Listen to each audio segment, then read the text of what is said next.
Hey, what's going on, everyone? My name is Matt Jarbo. This is the Mundane Matt channel. And the other night, Showtime premiered Sacha Baron Cohen's new show, Who is America?, where he plays one of four characters.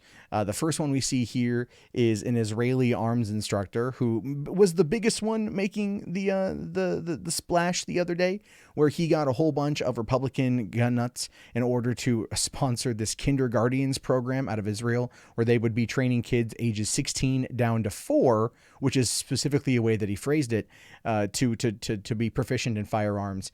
And here he is doing a very much children-friendly gun video. It's like shoot the head, not the shoulders, knees, or toes, sort of rhyme, and it was terrible. The show was funny in some respects, but it was still pretty bad overall. And as a result, here we can see that they had a bit of a ratings catastrophe. Sacha Baron Cohen's Who is America only attracts 327,000 viewers. Now, this is on Showtime, so premium cable. Obviously, there's a subscription. I don't quite know how many people are on Showtime. I don't know how many people watch it, so I don't know if that is actually a lot or a little. And almost no one I know owns Showtime. So, I don't quite know, but that's still not very much considering the amount of publicity this particular show was getting over the course of the past couple days.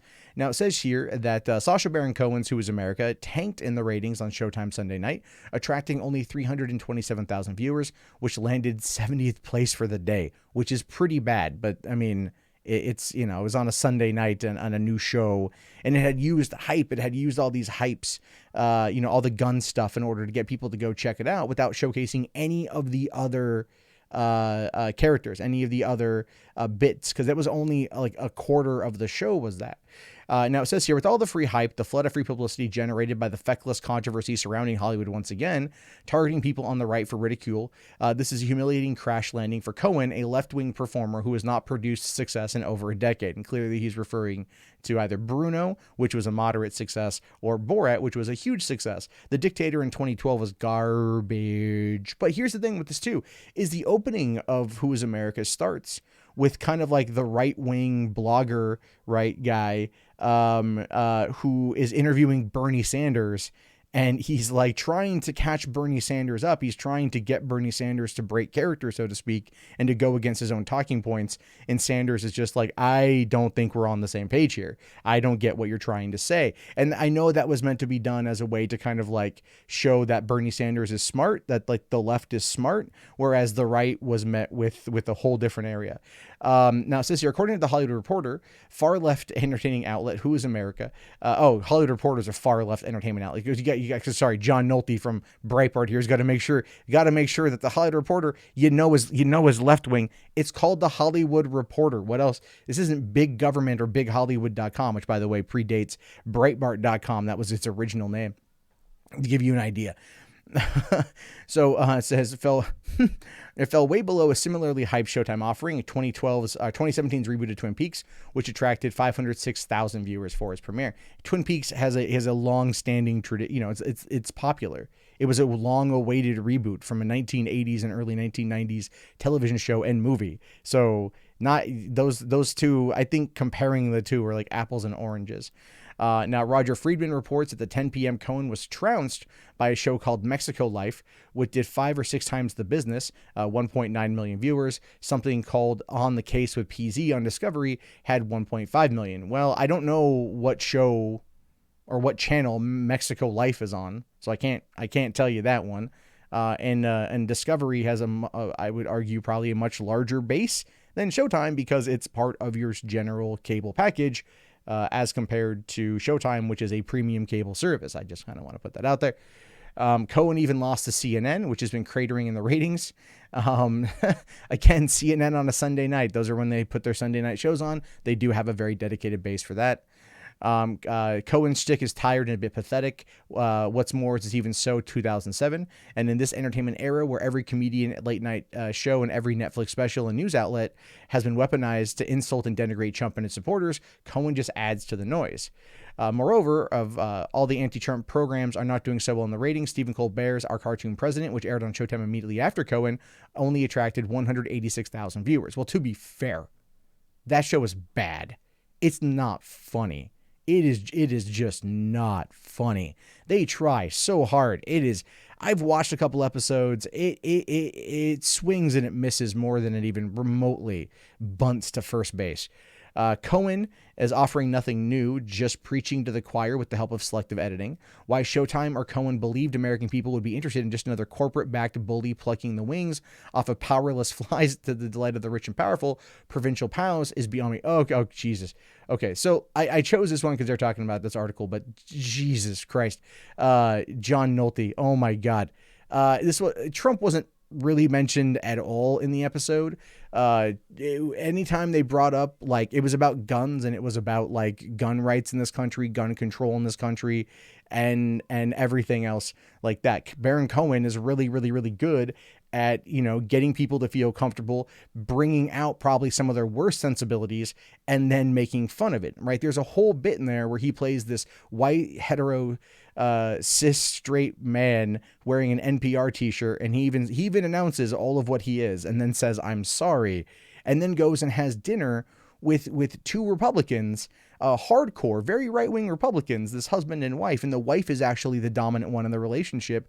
The husband is very much the one who wears the apron and he cleans, she cooks, but she wears the pants. And then the whole time is just him, like, not even talking about right-wing stuff. He's talking about the craziness of the left. He's talking about free bleeding. He's talking about all of these things. He's being cuckolded by a dolphin, like just really insane stuff. And the thing is, the people that he's dining with, they go and they start like they start asking him questions about it. They start really kind of getting into it, like asking questions. And it was really nothing that crazy. It was just like him going, like, showcasing what he would view to be a very, very, very, very left-wing person, whereas his opening character is a very, very, very, very right-wing person. And he's showing the juxtaposition between how the two are and how the two interact with each other on the other side. Like, he's showcasing what he believes to be are the extremes, but also I think showcasing that people are maybe not as stupid as they seem. Although in the case of the gun stuff, that was all about, like, him portraying this instructor out of Israel who's giving these right-wingers, these congressmen, awards for being friends of Israel and getting them to read off a teleprompter. And only one guy that he showed us really said anything. But to say that it was selective editing when he shows full clips of these guys reading off a teleprompter and in fact endorsing this particular kindergarten program is a lie. It's a lie. So it's bullshit. It's complete bullshit.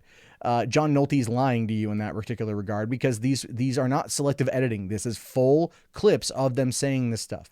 Joe Walsh, a former congressman, came out and said he got me, flew him out to DC, put him up, had him read stuff off a teleprompter, tried to downplay it a little bit, but at the same time, he still endorsed it. He still said it. He still put it out there. And I wanted to point out, at no real point in time was Trump even remotely mentioned. Or if he was mentioned, it was very brief. It was not an attack on the president. It was an attack on the culture of conservatism. It was an attack on the culture of gun right advocates, and everything else. The fact that these guys are saying, like, hey, let's arm 4-year-olds and first graders, that will work, is showing you the problem with that particular thing. But of course, Breitbart's going to spin it to where they're the victims, right? It's like Hannity saying the mainstream media, never mind Fox, has the largest viewer base of any cable network here in the United States. So again, this is the way the right acts. They act like they're the victims. They act like they're the underdog party when they're clearly not. However, given how much money Breitbart's been losing recently from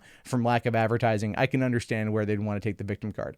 But I just want to end it by saying there was one segment in there I thought was really funny, and it was pure Sacha Baron Cohen cringe comedy, and that was the convict who is the artist who uses his own fecal matter and blood and urine and semen in order to paint, and he hooks line he oh my God, he brings in this curator out of Laguna Beach, and he presents the art, tells his story, and she views it as this in-depth, soulful approach to art, and she loves it. And he even asks for her pubic hair in order to make a brush that he paints with, and she was like, okay. And you literally watch her, like, turn her back to the camera, pull up her dress, pull out a pair of scissors, and snip away some pubes in order to give this guy something. And she's totally on board with it. She's entirely enthralled by it and thinks that it's going to take art to a whole new level. That was insanely great.